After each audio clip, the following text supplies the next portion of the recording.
Assalamualaikum warahmatullahi wabarakatuh. Semoga Allah senantiasa merahmati kita semuanya. Masih bersama dengan saya, Nyi Kliwon di 5 Menit Merinding. Langsung saja, ini dia ceritanya.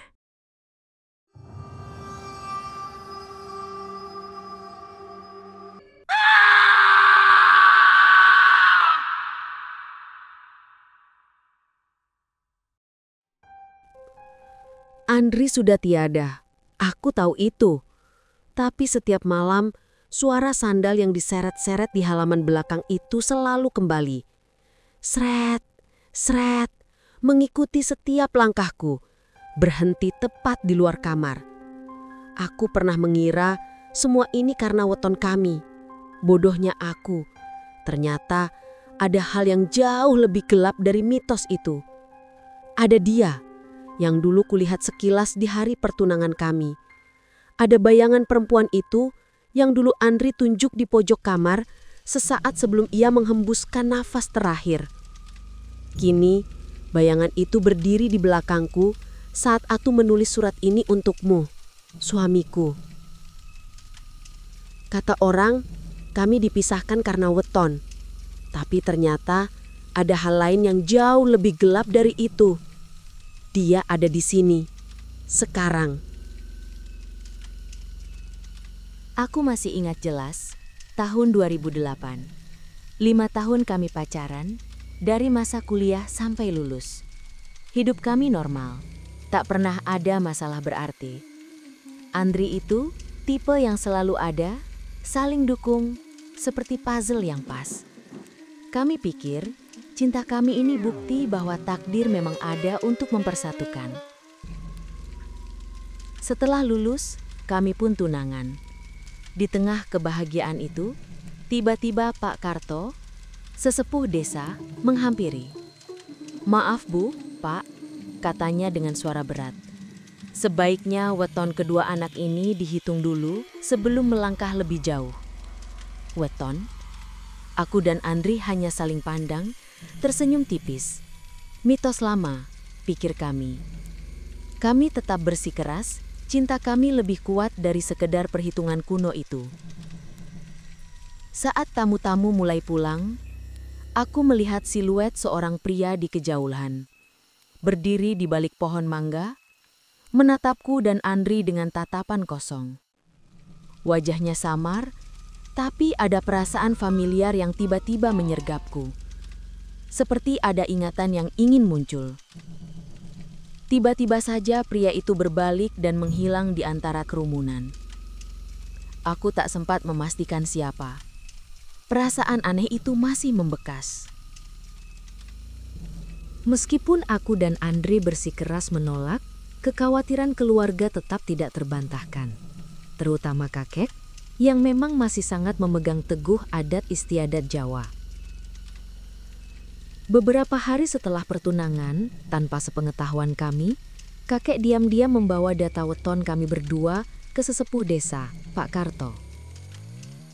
Aku baru tahu saat kakek pulang dengan wajah lesu.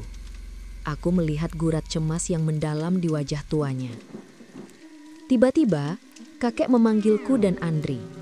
Suaranya terdengar berat, berbeda dari biasanya, seolah ada beban yang menghimpit. "Rahma, Andri," katanya pelan. "Hasil perhitungan weton kalian tidak baik." Jantungku seolah berhenti berdetak. Aku menatap Andri, dan kami berdua langsung bisa merasakan aura dingin menyelimuti ruangan. "Pati," lanjut kakek, "artinya maut. Salah satu di antara kalian akan meninggal setelah menikah." Kata pati itu menggantung di udara, menciptakan jurang ketakutan yang tiba-tiba terbuka di hadapan kami. Keluarga langsung dilanda kekhawatiran.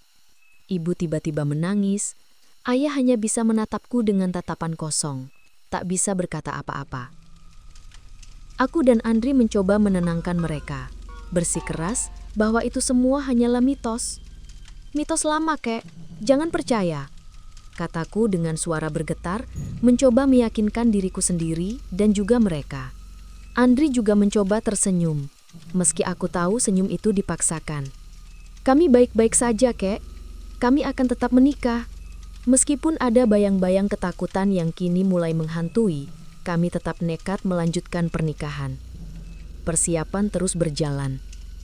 Aku ingat, tanggal 12 November 2014 adalah hari paling bahagia sekaligus paling menakutkan dalam hidupku. Pakaian pengantin putih yang indah itu terasa berat, seolah membawa beban takdir yang tak kasat mata. Acara pernikahan berjalan lancar, penuh dengan senyum dan doa. Kami terlihat bahagia, tapi di balik semua itu, ada perasaan tak tenang yang terus merayapi relung hati. Setelah selesai akad dan resepsi, kami melihat hasil foto-foto pernikahan. Tiba-tiba, jantungku berdegup kencang saat melihat salah satu foto.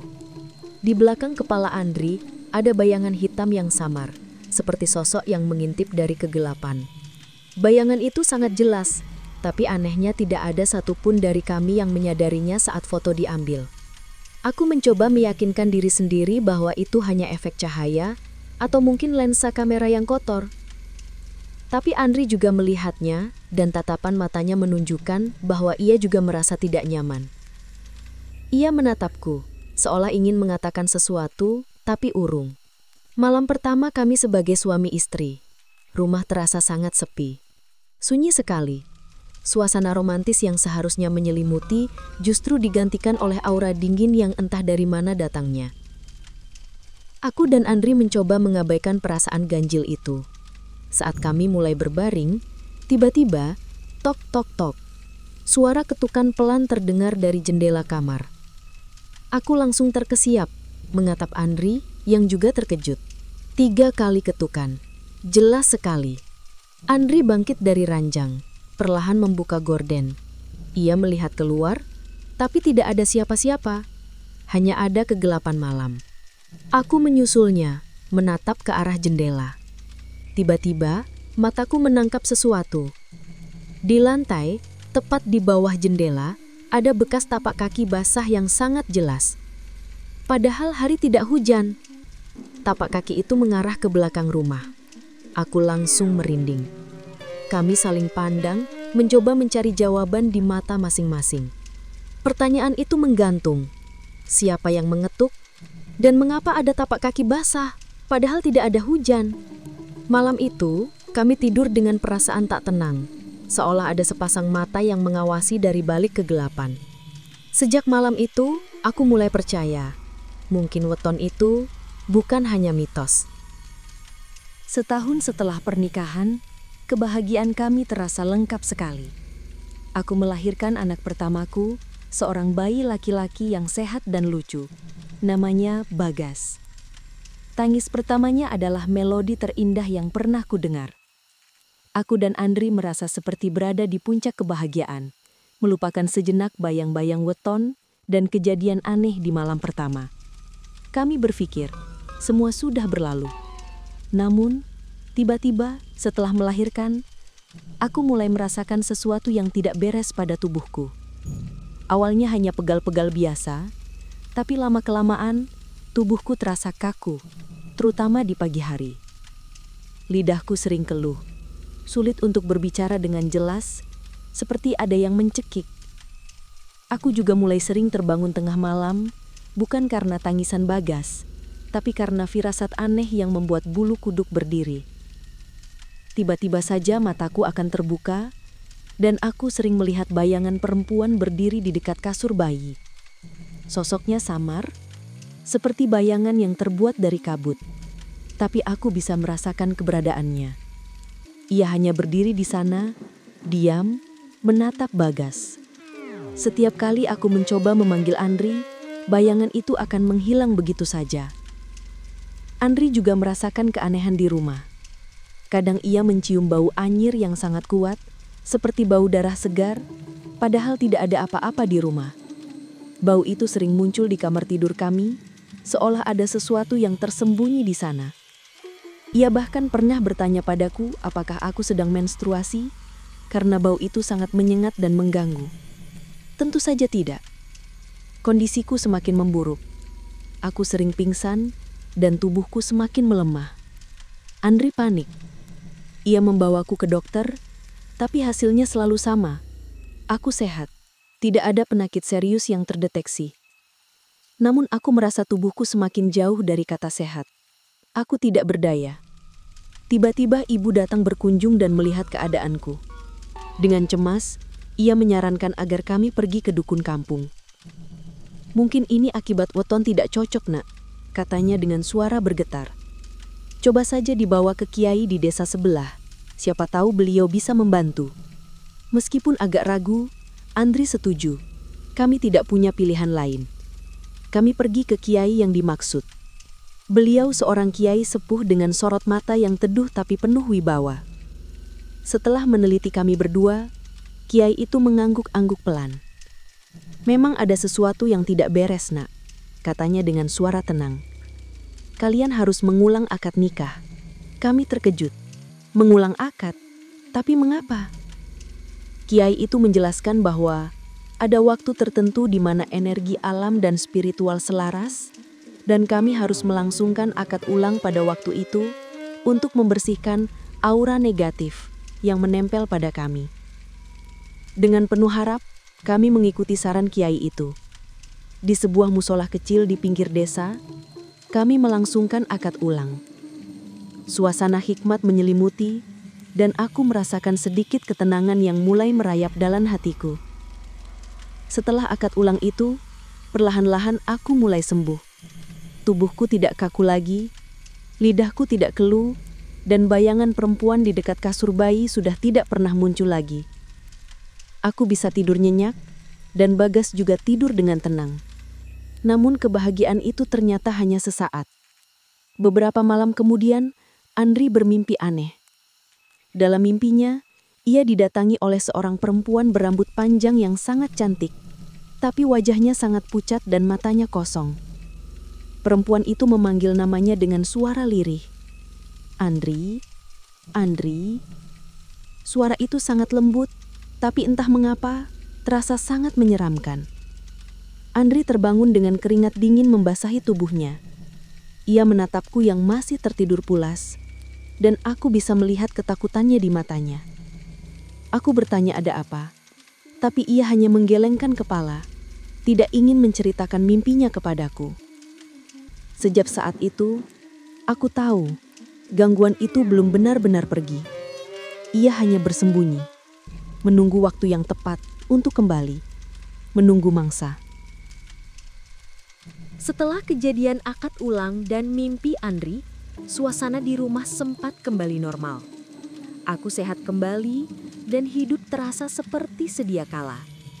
Bagas tumbuh menjadi bayi yang aktif dan menggemaskan. Kami pikir semua masalah sudah berlalu. Namun tiba-tiba, gangguan-gangguan kecil mulai muncul lagi, seolah mengingatkan kami bahwa ada sesuatu yang masih belum selesai. Seperti ada yang bermain-main dengan kami. Barang-barang di rumah sering berpindah tempat dengan sendirinya. Kunci motor yang kusimpan di meja dapur tiba-tiba ada di kamar mandi.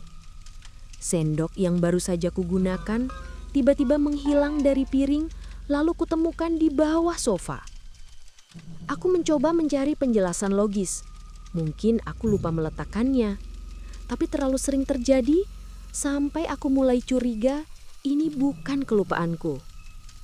Tiba-tiba, setiap malam, saat semua orang sudah terlelap, terdengar suara kursi diseret-seret dari ruang makan. Sret, sret. Aku sering terbangun karena suara itu. Mencoba membangunkan Andri, tapi ia selalu tertidur pulas. Kadang, bayi kami, Bagas, menangis tanpa sebab di tengah malam. Tangisannya bukan karena lapar atau popok basah, tapi tangisan ketakutan. Matanya yang polos sering menatap ke sudut ruangan, seolah melihat sesuatu yang tidak bisa kami lihat. Aku sering mengikuti arah tatapannya, tapi tidak ada apa-apa, hanya kegelapan dan kekosongan. Suatu sore, Andri sedang membereskan kamar. Tiba-tiba ia menemukan sesuatu yang aneh di bawah bantalnya. Sebuah bungkusan kecil terbuat dari kain hitam yang lusuh. Aku melihatnya, dan saat dibuka, isinya membuat bulu kuduku merinding. Ada potongan kuku, beberapa helai rambut kering, dan sedikit tanah yang diikat dengan benang hitam. Benda itu terlihat sangat menyeramkan. Kami berdua terdiam, saling pandang. Andri menatapku dengan tatapan kosong, matanya memancarkan ketakutan yang mendalam. Ia segera membuang bungkusan itu dan membakar di halaman belakang, berharap benda itu tidak lagi mengganggu. Sejak saat itu, kondisi Andri mulai menurun. Ia mulai sering demam, badannya terasa lemas dan wajahnya terlihat lesu. Dokter bilang ia baik-baik saja, tidak ada penyakit. Tapi aku melihat sendiri bagaimana tubuhnya perlahan-lahan melemah. Ia sering mengeluh pusing dan mual, bahkan nafsu makannya pun berkurang. Ia seperti kehabisan energi. Tiba-tiba, suatu malam aku bermimpi. Aku melihat mantan kekasihku dulu, Dimas, berdiri di depan rumah kami. Ia terlihat sangat berbeda, wajahnya datar, tatapannya kosong. Ia menatapku dengan dingin, lalu berucap dengan suara berat yang menggetarkan. Kau pilih dia, tapi aku yang akan menjemputnya. Aku terbangun dengan nafas terengah-engah, jantungku berdegup kencang. Mimpi itu terasa begitu nyata, dan kata-kata Dimas terus mengiang di telingaku. Menjemput siapa? Apa maksudnya? Perasaanku tidak enak sekali. Rasanya ada benang merah yang mulai terhubung antara semua kejadian aneh ini. Bukan weton, tapi dendam. Dendam dari masa lalu yang tak pernah kukira akan kembali menghantuiku. Kondisi Andri semakin parah. Demamnya tidak turun-turun dan tubuhnya semakin melemah. Dokter sudah angkat tangan. Mereka bilang Andri sehat. Tapi faktanya badannya terus menyusut, energinya terkuras habis. Ia sudah tidak bisa berjalan sendiri, hanya bisa terbaring di ranjang, menatap langit-langit dengan mata sayu. Aku merawatnya dengan sepenuh hati, berharap mukjizat akan datang. Aku memohon dan berdoa, tapi sepertinya takdir punya rencana lain. Di malam terakhir, saat aku sedang menemaninya, tiba-tiba Andri menggerakkan tangannya dengan susah payah, menunjuk ke pojok kamar. Matanya membelalak, ekspresinya dipenuhi ketakutan yang teramat sangat. Rama, lihat itu. Suaranya sangat pelan, nyaris tak terdengar. Aku melihat ke arah yang ditunjuknya tapi tidak ada apa-apa. Apa mas? Tidak ada apa-apa, kataku, mencoba menenangkannya. Namun Andri menggeleng lemah. Perempuan, bukan kamu. Aku langsung merinding. Perempuan, sosok yang sering kulihat di dekat kasir Bagas. Aku mencoba memeluknya, mencoba meyakinkan bahwa tidak ada siapa-siapa. Namun ia hanya bisa tersenyum tipis, senyum yang dipenuhi rasa sakit dan pasrah. Rahma, ia memanggil namaku pelan, untuk terakhir kalinya. Setelah itu matanya terpejam dan nafasnya berhenti. Andri pergi, meninggalkanku dengan mata terbuka, menatap kosong ke langit-langit kamar, seolah ada sesuatu yang ingin ia sampaikan. Ia meninggal tepat di depanku. Dunia seolah runtuh saat itu juga. Aku menangis sejadi-jadinya, memeluk tubuhnya yang kini sudah dingin. Semua kenangan, semua janji, semua kebahagiaan tiba-tiba berubah menjadi abu. Weton pati. Apakah ini akhirnya? Apakah memang weton yang memisahkan kami? Setelah pemakaman, saat aku mencoba mengumpulkan sisa-sisa kekuatanku untuk membersihkan kamar, tiba-tiba tanganku meraba sesuatu yang aneh di bawah ranjang. Sebuah botol kecil terbuat dari kaca gelap. Saat ku buka, bau anyir yang kuat langsung menyeruak. Di dalamnya ada sedikit tanah kubur dan beberapa helai rambut yang diikat dengan benang hitam. Jantungku berdegup kencang. Ini adalah benda yang sama dengan yang ditemukan Andri di bawah bantalnya. Tapi mengapa ini ada di bawah ranjangku? Tiba-tiba kiai yang pernah kami datangi dulu datang berkunjung. Aku menceritakan semua yang terjadi, tentang botol aneh ini, tentang mimpi Dimas, dan tentang sosok perempuan yang kulihat. Kiai itu mengangguk-angguk pelan, wajahnya serius. Nak Rahma, katanya dengan suara tenang, semua ini bukan karena weton. Weton memang pertanda, tapi bukan penyebab utama. Aku menatapnya penuh harap. Lalu apa, Kiai? Ini adalah santet, jawabnya pelan. Kiriman dari seseorang yang pernah disakiti oleh Nak Rahma di masa lalu. Mataku terbelalak. Dimas. Kata-kata dalam mimpiku tiba-tiba kembali terngiang. Kau pilih dia, tapi aku yang akan menjemputnya. Dengan hati berdebar, Kiai itu mengambil botol kecil itu. Ia membacakan doa-doa, lalu tiba-tiba ia melemparkan botol itu ke dalam tungku api yang sudah disiapkan di halaman belakang. Api langsung menyambar, membakar isi botol dengan cepat. Dan tiba-tiba dari arah sumur belakang rumah, terdengar suara tangisan perempuan yang sangat samar. Tangisan itu melengking, penuh dengan kepedihan dan amarah, lalu perlahan-lahan menghilang di telan malam. Aku langsung bergidik. Itu suara yang sama dengan yang kudengar di malam pertama pernikahan kami. Kini aku tahu, weton bukan penyebabnya. Tapi mungkin takdir hanya mencari cara untuk tetap menjemput. Dan Dimas, dia adalah perantara takdir itu, yang memilih jalannya sendiri untuk membalaskan sakit hatinya. Aku kembali ke meja diari, pena di tanganku terasa lebih berat daripada biasanya. Dengan air mata yang terus mengalir, aku menorehkan kata-kata terakhir di buku diari itu. Kata-kata yang kutujukan untuk Andri, untuk diriku sendiri, dan untuk semua misteri yang kini terbuka di hadapanku. Kini aku tahu, weton bukan penyebabnya. Tapi mungkin takdir hanya mencari cara untuk tetap menjemput. Bersama saya, Nyi Kliwon. Sampai jumpa di episode Mencekam selanjutnya. Jangan lupa subscribe, like, and share. Terima kasih. Wassalamualaikum warahmatullahi wabarakatuh.